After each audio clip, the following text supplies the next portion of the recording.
Here's a more detailed explanation of the electoral politics chapter for 9th class. Why do we need elections? Elections are a key part of democracy. They let citizens choose their representatives who will make laws and run the government through elections. People hold leaders accountable. If leaders don't perform well, citizens can vote them out in the next election.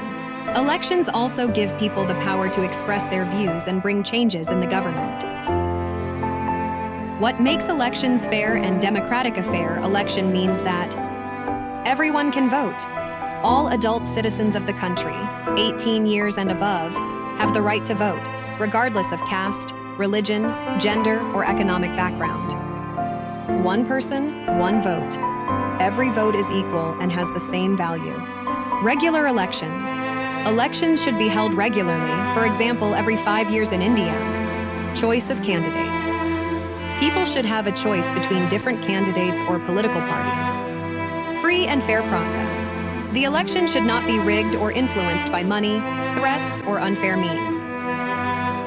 How are elections held in India? The election process in India is organized step by step to ensure fairness. Constituencies.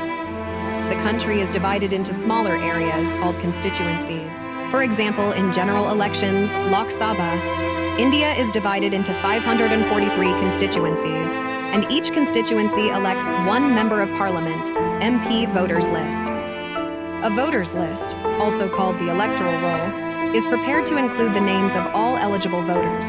Only those on the list are allowed to vote. This list is updated regularly to include new voters who turn 18 and remove names of people who have passed away. Nomination of candidates.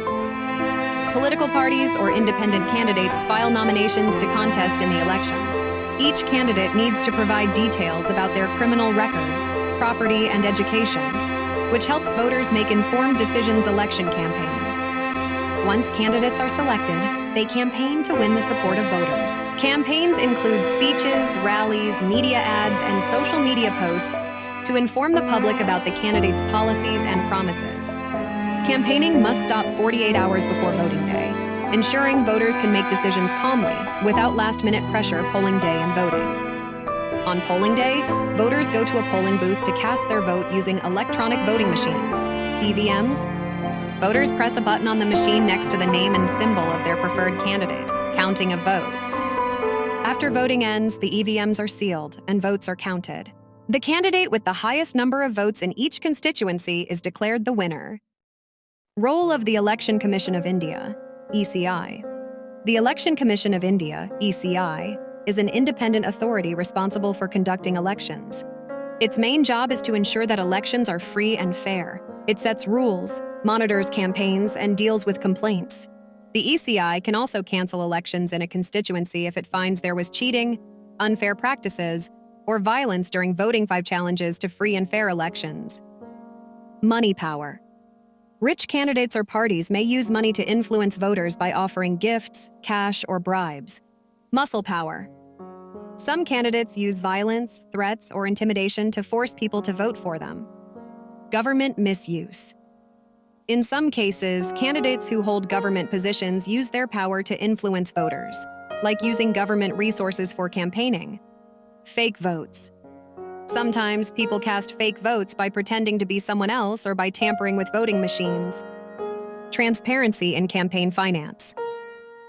It is often unclear where parties and candidates get the money they spend on campaigns, which may lead to unfair advantages. Election outcome. The first-past-the-post system is used in India. This means the candidate with the most votes wins, even if they do not get more than half the total votes.